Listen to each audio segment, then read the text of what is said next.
colonialism, right? Fu Manchu, Dragon Ladies, Curse of the This and the Curse of the That, right?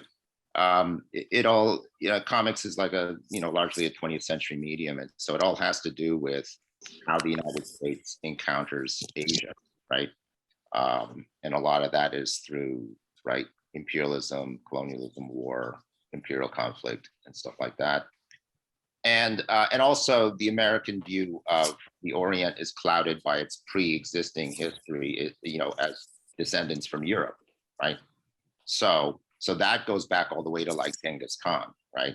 So there's a kind of shadow of Genghis Khan in the European imaginary, right, of the Mongol hordes taking over Europe, overrunning Constantinople and beating up to the gates of Vienna and stuff like that.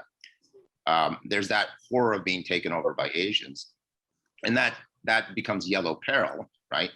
And that's really the dominant trope in my mind for Asian representation in the U.S. comics, is this whole yellow peril thing, right? Fu Manchu, or these great hordes of Asians with like fangs and so on, and claws and stuff like that, coming over to like rape white women. And you throw my microwave out. It's really loud. So that's the history, right? And so that's the sort of thing to overcome.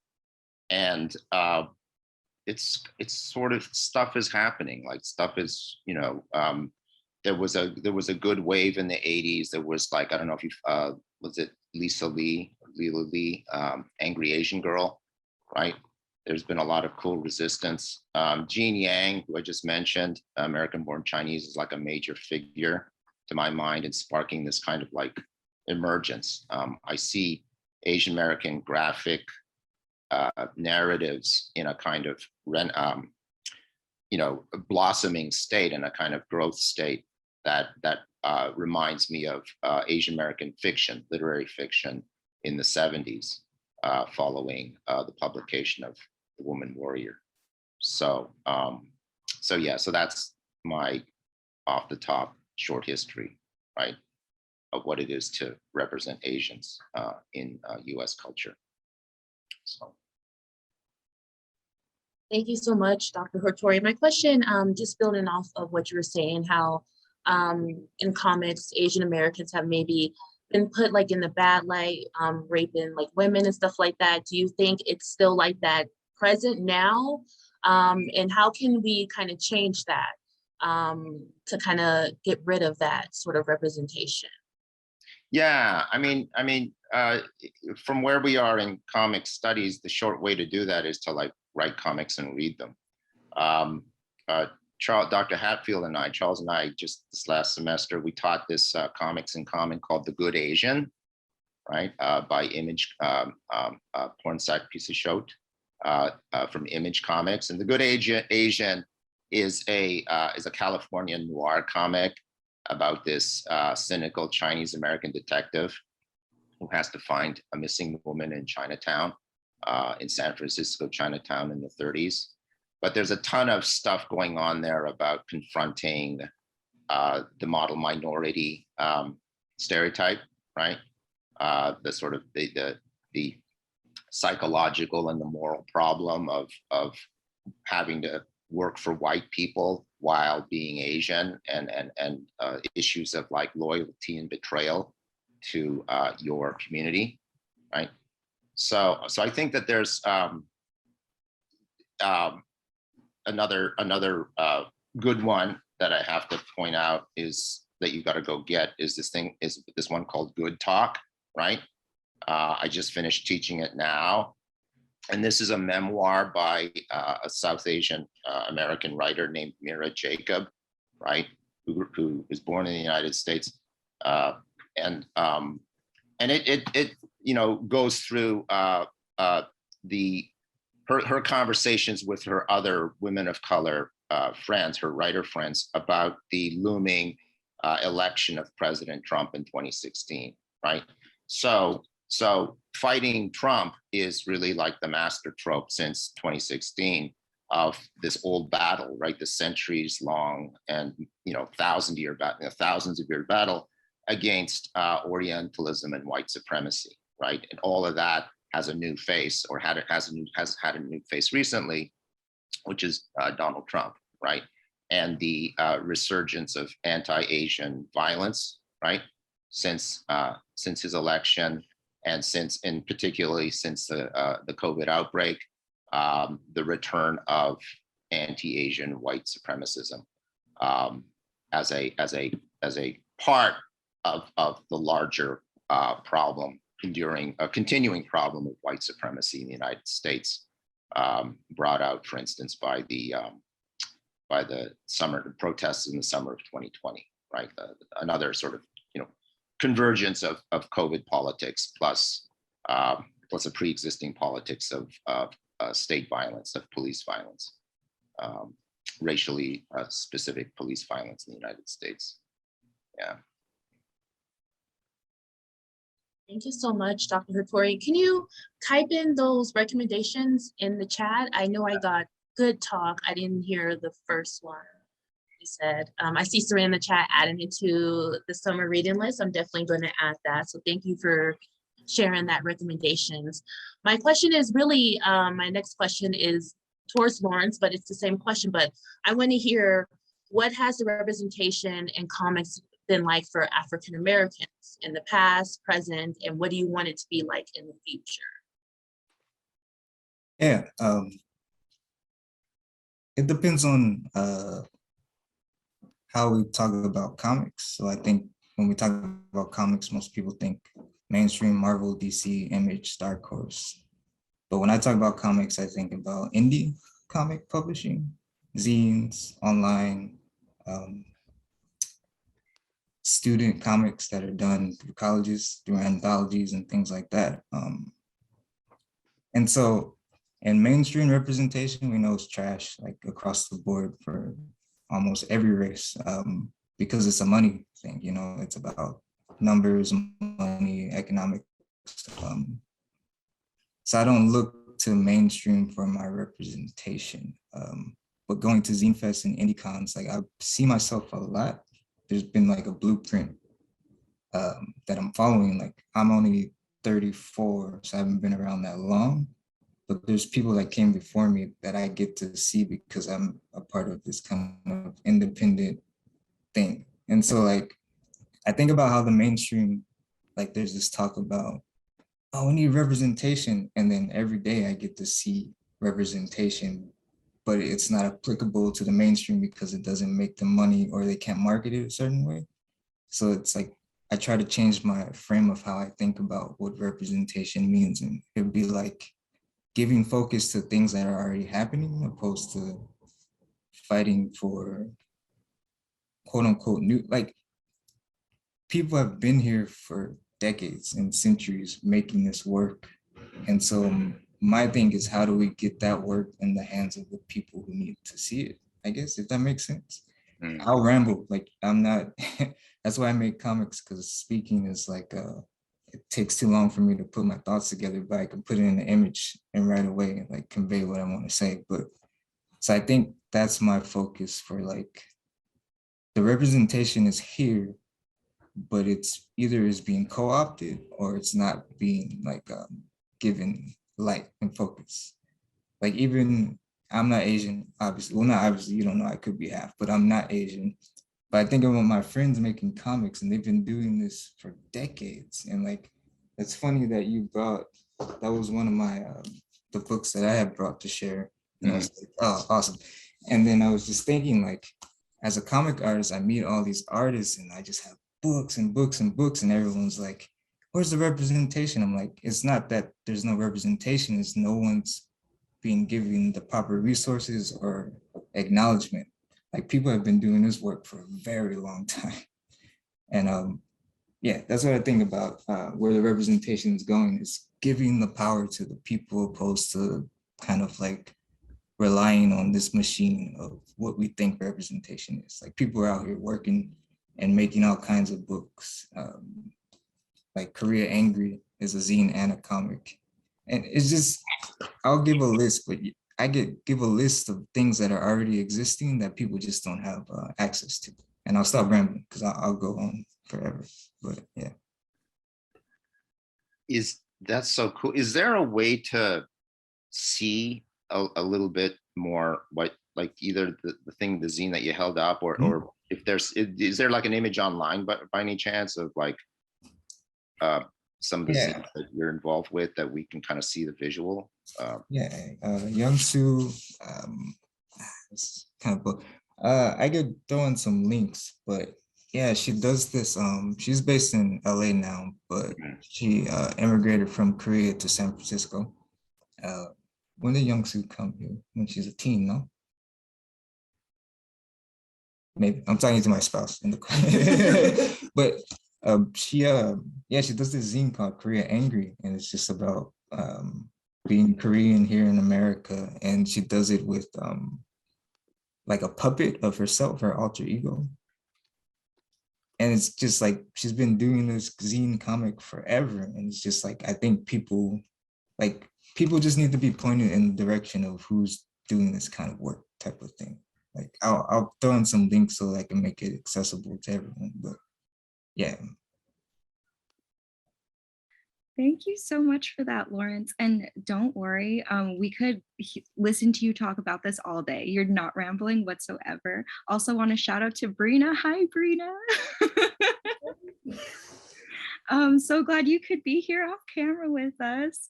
I really loved what you said about like looking for representation, for your kind of representation in certain spaces, like definitely not relying on the mainstream to see yourself and having to actively look, I think is such an important way to find your community. And yeah, really struck me. I'm really glad you said that.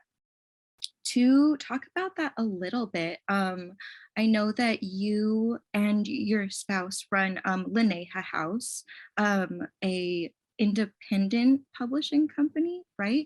Could you talk a little bit about the need that you felt to open up your own publishing company, and what that meant in terms of like giving that community to people or opening up that community for other people? Yeah. Honestly, it started as like not selfish, but so we both self-published separately, and we're like, well, we'll do this together already. Let's put it under one umbrella, and did it like that. But through Linnea House, we do the Baileys, which is basically is like an archive site for cartoonists of color and queer cartoonists here in the Bay Area. And so we put out kind of like a magazine anthology. And then we do this thing called open mic, where we pay our cartoonist friends to make comics that they want to make, opposed to focusing on like projects, not that they don't want to make, but it's different working for someone else opposed to making comics for yourself. And so we try to provide a space where they can just make comics for the love of comics and also get paid. Yeah, I feel like, again, I'm only 34. This is like DIY zine culture runs in my blood, but this is like a platform and a community that's been built long before I was even thought of. So I'm just kind of following those footsteps further, the steps that have already been laid out for me to continue. Yeah, because as someone who works like with the New Yorker and doing graphic novels, I still know that there's like no reason I have to do that with them. Like, you can do it yourself. That's always an option. Like, our people have shown us that time and time again, whether you go with politics, activism, art, it doesn't matter. Like, there's a blueprint that you don't need to do anything you don't want to do. I mean, we can get in that later, but so having that option reminds us, but also the folks, that we don't need them. Not to be a jerk, but it's like some of these working conditions that we work as cartoonists and freelancers, and especially being people of color,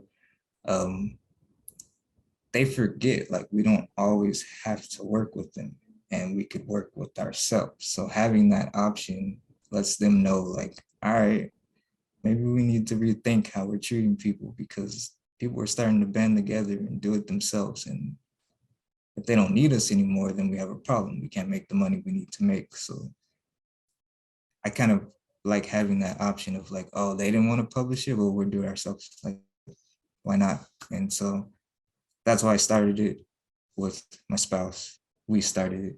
I don't want to get, but, and then I'm working with my spouse. So it's like a family thing. And then we're working with our community, because there's a lot of cartoonists here in the Bay Area, which is where I'm located. I'm from LA, Compton specifically, but I'm from LA, but I live in the Bay where my spouse is from. So yeah. Thank you so much for speaking to that. That is so awesome. And I really love, because you said like, not to be a jerk or anything, but I mean, yeah, like it's so important for the structures to know, like, we don't rely on you, we're not relying on you for the representation, and now we're not relying on you for like all the buying power, right? So as our lovely Serena likes to say, all power to the people.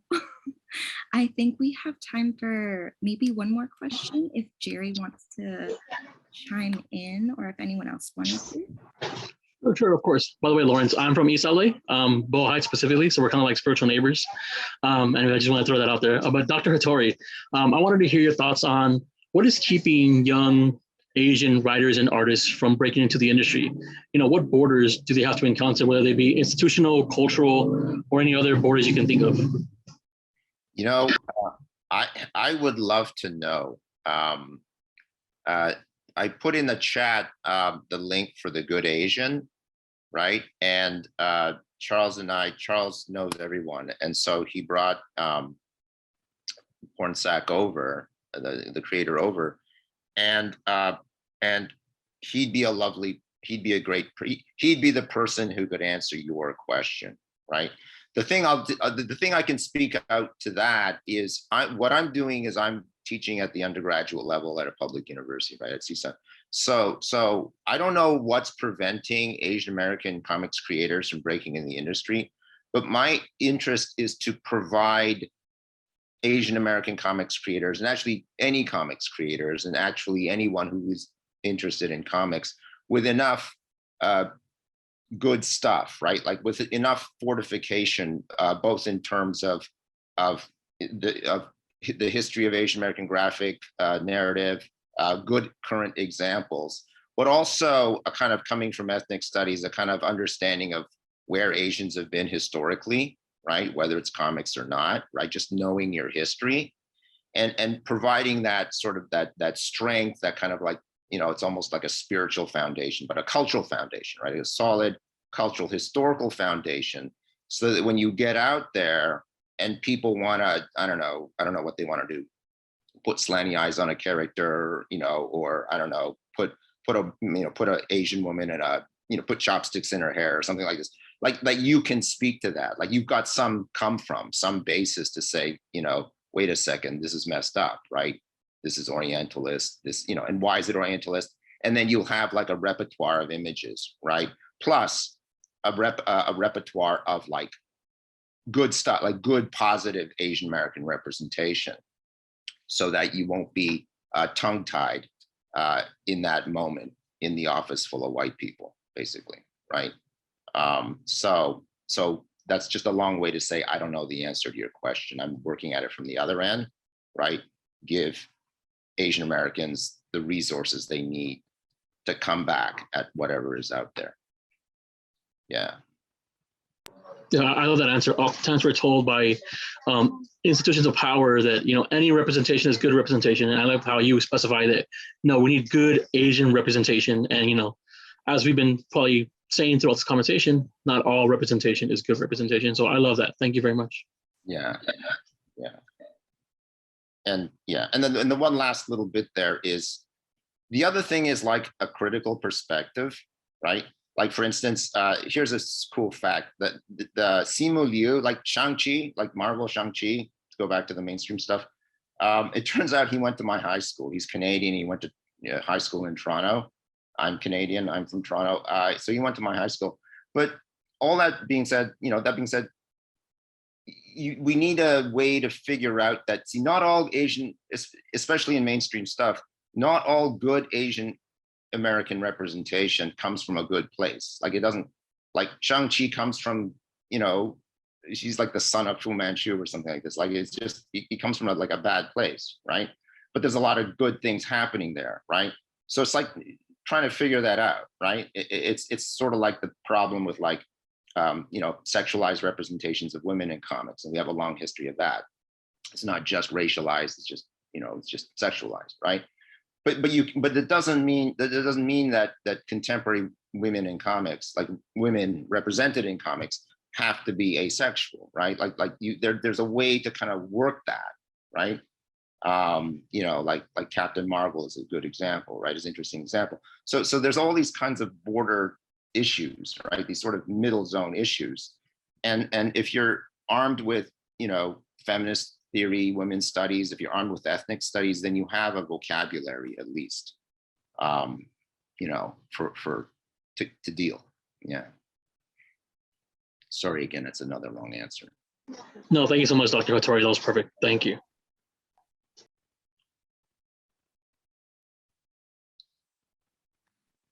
Thank you both for your lovely answers, your wonderfully well thought out answers. If we could pick your brains all day, we probably would. We definitely would. It's so incredible to hear y'all talk about sorry, got distracted. It's so incredible to hear y'all talk about like how just because things are one way doesn't mean we have to stay that way, and the power that we have to change and shift like the industry and the representation in the industry is such an important reminder, like the agency that we have to make the comics we want to see is so awesome. I think we have time for one more question, or Yes, Jesse, we have time for one last question for our amazing speakers. I know Dr. Hattori and Lawrence kind of already chimed in and mentioned, but we want to know, can you give us maybe some more recommendations, or what are your favorite comics and zines? What are your favorite? We want to hear.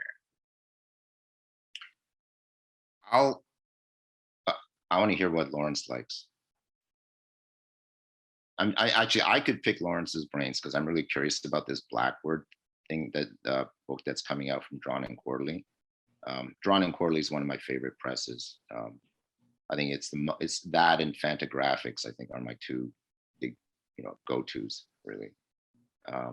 But I'd love to know. I'd love to hear about Lawrence and zines. Yeah, John Corley's great, Fantagraphics as well.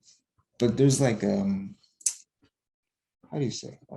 There's like more not local, but smaller press that do, like PL is based out of, where they based in? Stockholm, Sweden, right? Something like that.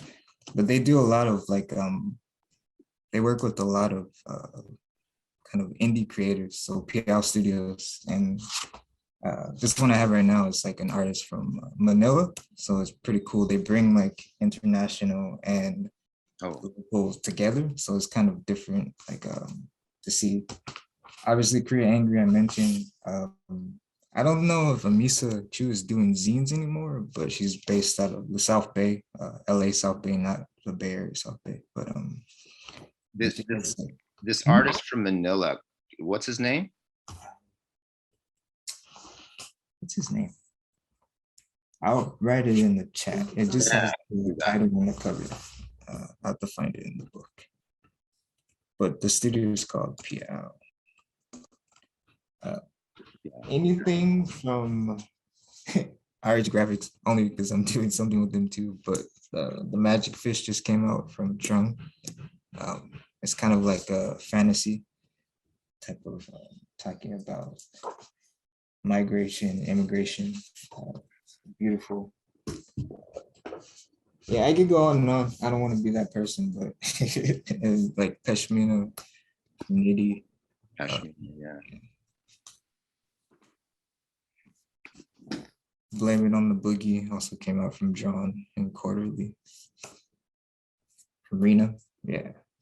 So I could do like a list, but anything that's like indie right now, I'm really into because it's giving creators this option to approach comics from a different perspective.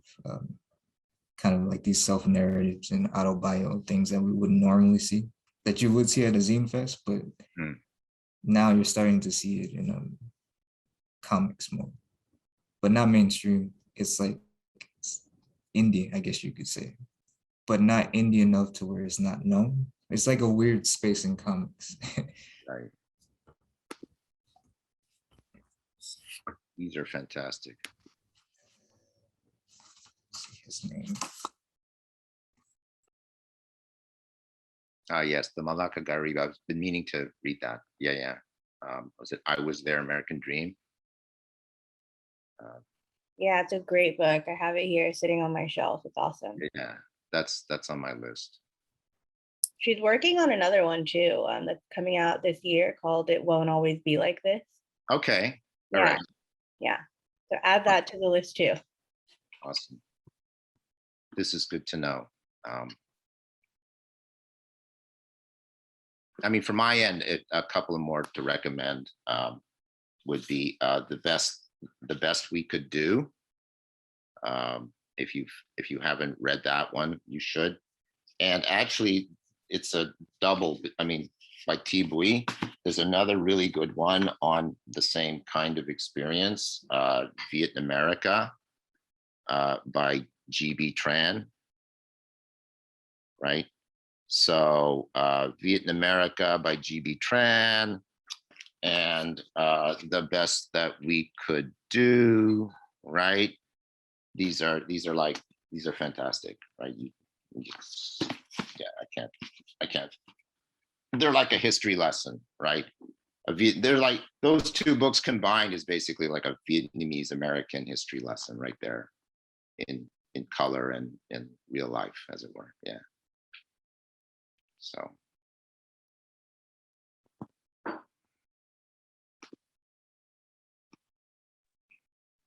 Awesome. Thank you so much, Dr. Hattori and Lawrence, for those amazing recommendations. Now I have amazing books and stuff to read during the summer. So I thank you both for that.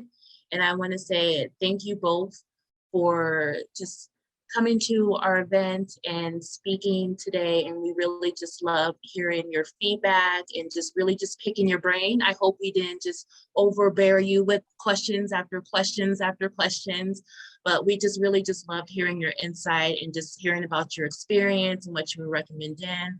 And just thank you for that. We are going to move on. I'm going to pass it to Jesse, and we're going to do a fun little activity. Oh my goodness, y'all. All right, so our last activity for the day, I have tasked you all with making a comic strip. I think this is going to be really fun. We'll see how it goes. We're going to drop some links to some digital comic strip templates in the chat, or you could join me, an old person on paper. To the left is a little example of one that I did on a Canva template. Your prompt today is to show us or depict your favorite cultural tradition or ritual. So for the example I made, I called it mano because mano is the act of greeting an elder with respect. And that is one of my personal favorite cultural traditions, even though I did get made fun of for it, so I stopped doing it. But yeah, that was by my sister, and basically she's pregnant right now, so I'm gonna make sure that her baby is only gonna give me mano because she's not getting any. So we're gonna drop some templates in the chat. If y'all could give yourselves maybe the next like 10-15 minutes to do something really quick, and yeah, and then we can all kind of share what we were talking about, what cultural traditions and rituals we're depicting. I'll put on some jams for us, and we'll reconvene maybe around like 1:10, see what everybody came up with.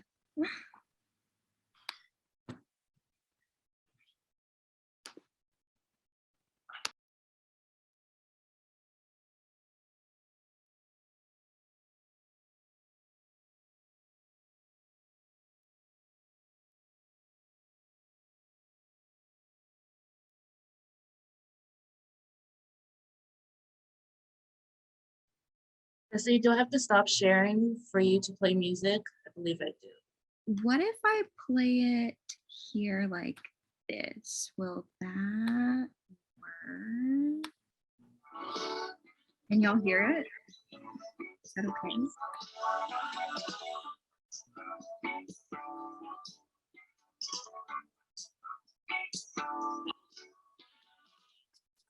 Night, I had a dream about you. In this dream, I'm dancing right beside you. And it looked like everyone was having fun. The kind of feeling I waited so long. Don't stop, come a little closer. As we jam, the rhythm gets stronger. There's nothing wrong with just a little fun. We were dancing all night long. The time is right to put my arms around you. You're feeling right, you wrap your arms around you. But suddenly, I feel the shining sun. Before I knew it, this dream was all gone. I don't know what to do about this dream and you. I wish this dream comes true.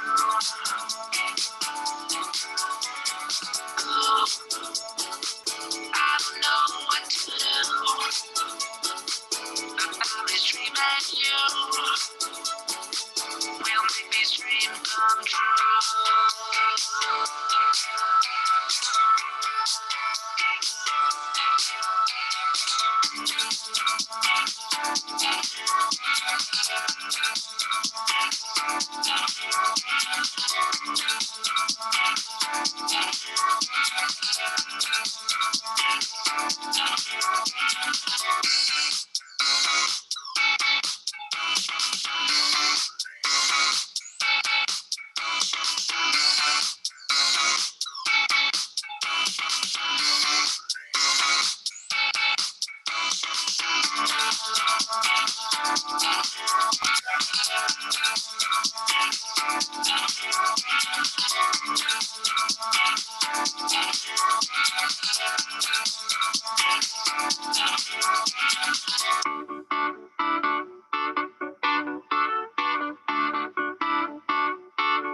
Why don't you play the game?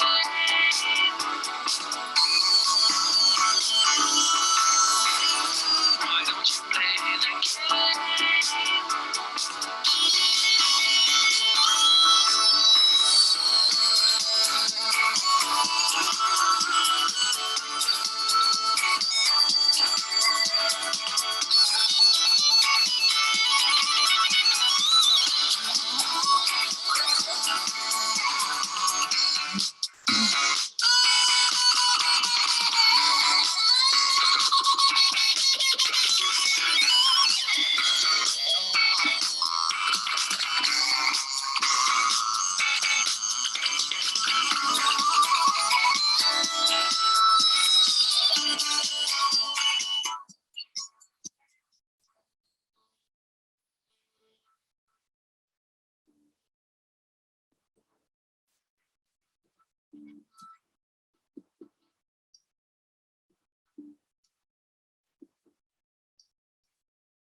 Thought I'd end up with Sean, but it wasn't a match. Wrote some songs about Ricky. Now I listen and laughed. Even almost got married. And for Pete, I'm so thankful. Wish I could say thank you to Malcolm, cause he was an angel. One taught me love, one taught me patience, and one taught me pain. Now I'm so amazing to have loved and I've lost. But that's not what I see. So look what I got. Look what you taught me. Yeah, for that I say thank you. Next, thank you. Next, thank you. Next, I'm so fucking grateful for my ex. Thank you. Next, thank you. Next, thank you. Next, I'm so fucking spend more time with my friends. I ain't worried about nothing. Plus I met someone else. We having better discussions. I know they say I move on too fast, but this one gon' last. 'Cause her name is Aubrey, and I'm so good with that. She taught me love, she taught me patience, she handles pain. That shit's amazing. I've loved and I've lost, but that's not what I feel. So look what I found. No need for searching. Yeah, all that I said. Thank you. Thank you. Thank you. Thank you. Thank you. Thank you. I'm so fucking grateful for this. Thank you. Thank you. Thank you. Thank you. I'm so fucking grateful for my ex. Thank you. Thank you. I'm so fucking. One day I'll walk down the aisle, hold her hand to my mama. I'll be thanking my dad, cause she grew from the drama. Only wanna do it once real bad. Go make that shit last. God forbid something happens. At least this song is a smash. I got so much love, got so much patience. Learned from the pain, turned out amazing. That's not what I see. Look what I found. No need for searching. Yeah, all that I'll say. Thank you. Thank you. Thank you. Thank you. Thank you. I'm so fucking grateful for that. Thank you. Thank you. Thank you. Thank you. I'm so fucking grateful for that. Thank you. Next. Thank you. Next. Thank you. Next. Yeah. Thank you. Next. Thank you. Next. Thank you. Next. Yeah.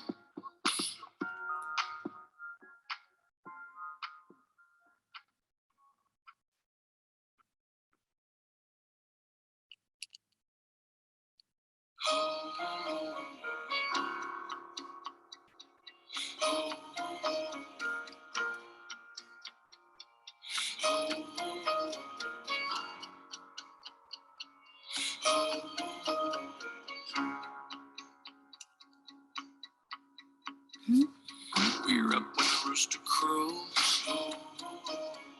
Clock in when the whistle blows. 8 hours ticking slow.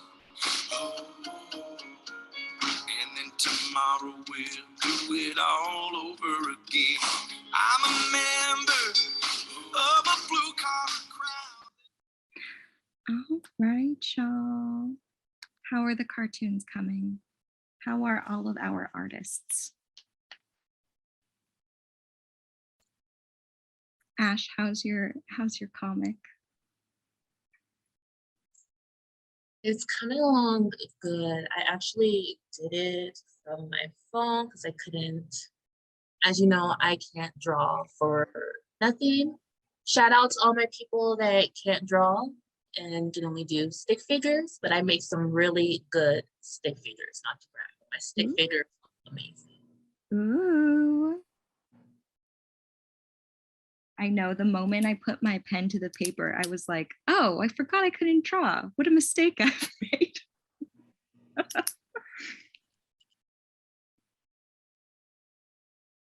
How's everyone else doing?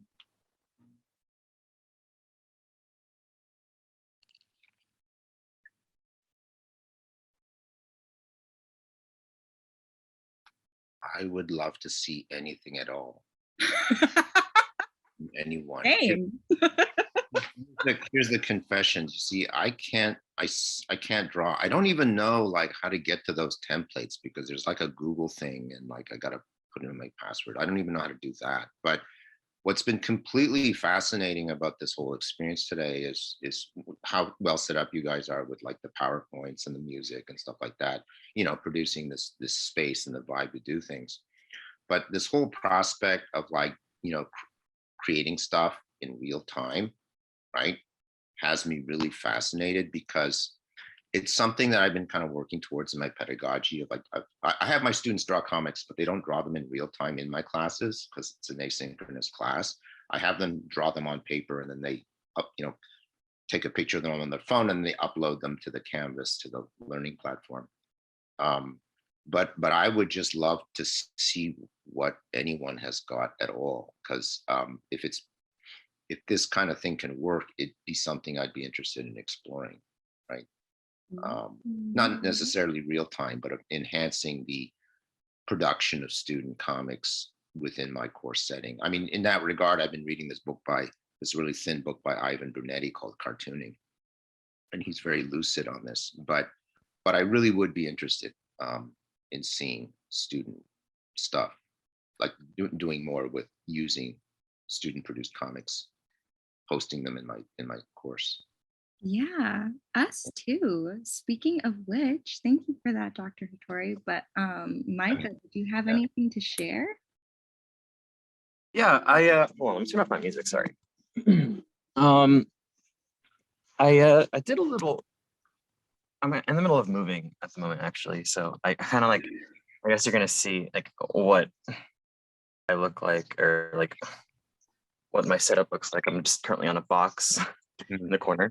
I made this little comic on like on my computer. I talked about I wanted to channel some like emotions about me as a queer Filipino American and like leaving my family and coming back to my family's house and just feeling like this is someone else's house, like not feeling belonging there anymore. I wrote Now, salted eggs wrapped like Christmas presents for breakfast.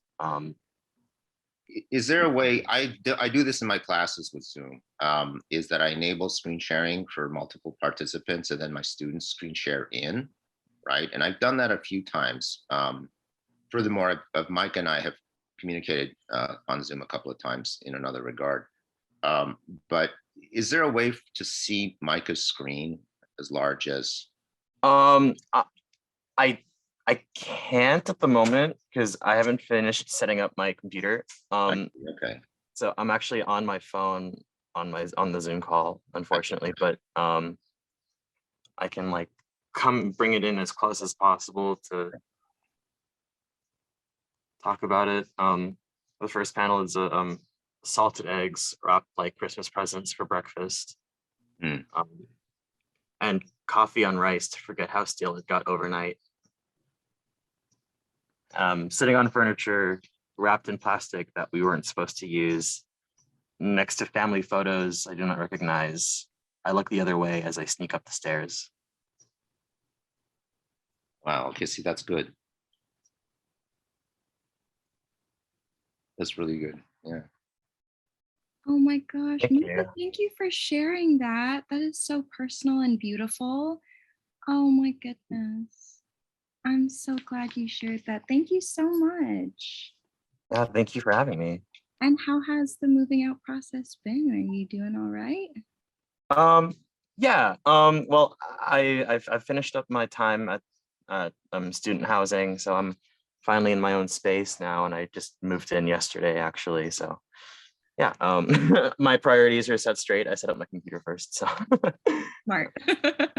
Congratulations on everything. And thank you so much again for sharing that. That was so beautiful. Thank you. Appreciate it.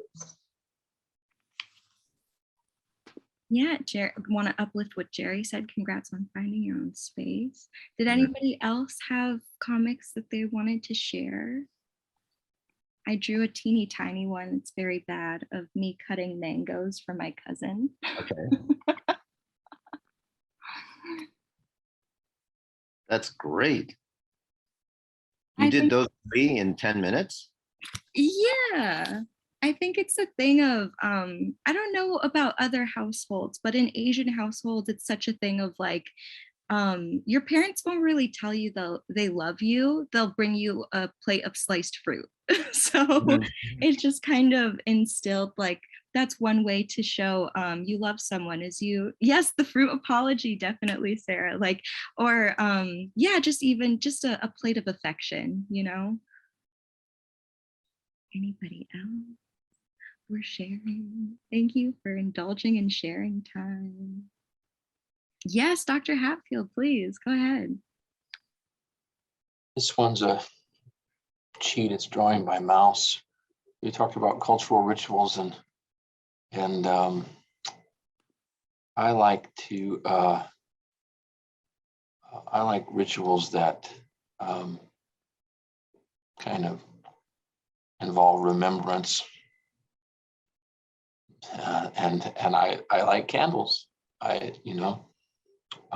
It's not a, well, so many people have traditions like this, and for us it's the wintertime festivals of lights and various things. So it's not sectarian, it's just a habit that we have at home.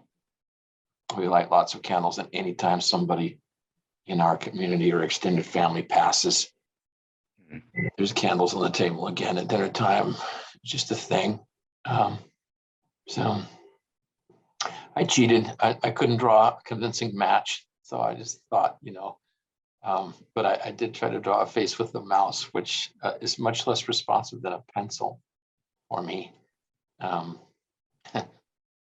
We do very rapid fire drawing exercises in my comics class that are designed to shake us out of the idea that the drawings must be good to generate anything. Yeah. So, like, we'll literally do stopwatch stuff, like draw yourself in 3 minutes, now draw yourself in a minute and a half, now draw yourself in 30 seconds, draw yourself in 15 seconds. And then what remains from the 15-second trial versus the 3-minute trial is the stuff that people tend to find essential to themselves, right? So that's, it is kind of real-time drawing, but it's not real-time comic strip making, but, it's a step in that direction that Dr. Hattori mentioned.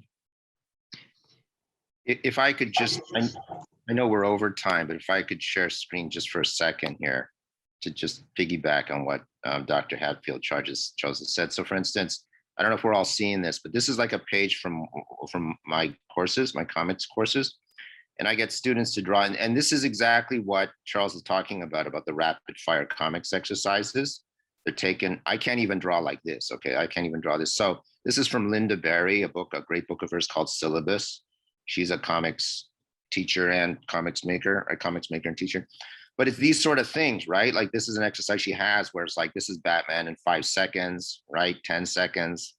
And it all the way goes up to making Batman in like 5 minutes or 3 minutes, right? From her students.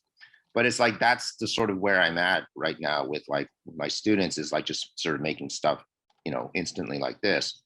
But I'm just fascinated by the prospect of incorporating, doing more, right? Doing more and incorporating and getting to like Jesse level narration, right? And focalization in, within a classroom setting, within an online classroom setting, say. Would be a fascinating prospect. So I mean, I'm open to being communicated with about those ideas. But thank you so much for bringing me into this space. I really appreciate it. Thank you so much for being here. Thank you so much for being here. With that, I think if no one else has anything to share, going once, going twice, we're going to start wrapping up, and I'm going to pass it on over to Serena. Or Ash, sorry. Yes, thank you so much, Jesse. That was such a fun activity. I definitely need to perfect my drawing skills, it looks like, move up from the stick figures. I just wanted to say Dr. Hattori, Lawrence, thank you so much for taking the time out. And I know it's like after the semester, so I know trying to relax and everything. Thank you for taking the time out to come and speak to us today at our amazing event. We learned so much from the both of you. We got to hear your recommendations. We got to hear your experience, and we got to really just to pick your brain. So I thank you so much for that. And we're hoping if things go good, maybe having one in the fall and the spring, and maybe we can do it in person, because I think this will be an amazing event to have in person. So I just want to just thank you again. We had so much fun. And everyone, can we give a round of applause, your best emoji for Dr. Hattori and Lawrence for taking the time out to come and speak with us today. And Dr. Hattori and Lawrence, if we wanted to maybe follow up with you, contact you, can you possibly drop like an email? Or Dr. Hattori, can you tell us what classes you teach in case we wanted to like take a class? How can we follow up with you for those who are wondering?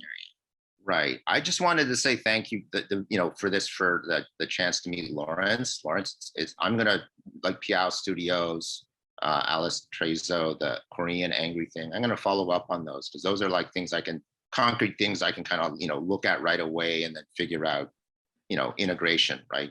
Creative integration for exercises for my students. But I just wanted to thank, the Serena and everyone, Ashley and everyone for the chance to meet Lawrence. I'm totally up for being communicated with in the future. I teach comics, English 333 comics, right? I teach a section of those, right? So, and I can totally be contacted in the future for any kind of like idea of developing this collaboratorium idea, right? In the future. My email is online, like it's just Tomo Hattori Sisan, but I'll just drop it in the chat here as well. So I'm totally up for phase 2 or the next step or whatever it is. Thank you so much. And Lawrence, can you please tell us how can we reach out to you? Yeah, thanks for having me. I always be surprised when people invite me to come places. So I was like, yeah, I don't want to hear me talk and just ramble on. But most of the stuff I'm doing right now is won't be out for like a few years. And also we're planning for our first kid who's coming in August. So that's pretty much my main priority right now. But if you go to linneahouse.com, you can see comics from myself, my spouse, and then open mic is the thing we do with other cartoons. And like, I would check that out because there's some pretty cool stuff going on with that. On there, you can email me. I don't know, like I said, I'm just kind of working on these 2 books and then planning like for the baby. So that's it. But thanks for having me. Like, I love community-oriented stuff where we give information with each other opposed to being told stuff from people who might not know. And so to have dialogue with people who know versus people who don't know, and then like share resources is kind of like what I'm excited about. Yeah. So Lawrence, all the best to you and your partner with your baby, man. Thank you. Yeah, mine is 20 years old, but yeah, it's just go for it. It's fantastic.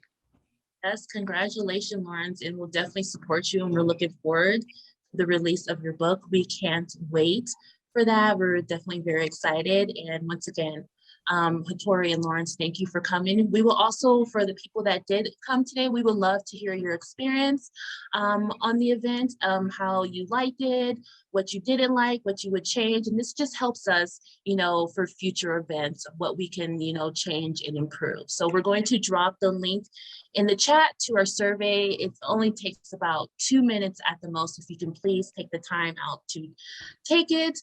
Please follow us on our social media for upcoming events. We also have resources and some really fun things on our social media. CSUN_AACIP. And then on Twitter, same thing. thing. And we look forward to seeing you for our next event. And we look forward to coming bigger and better in the fall and the spring semester for our in-person events. Once again, Dr. Hattori and Lawrence, thank you so much for being with us today. Shout out to Dr. Hatfield for coming as well. Thank you so much, everyone. Hope you have an amazing day. It is summer vacation. Enjoy your summer, rest, relax, recharge, and we will see you again next semester. Bye, everyone. Thank you.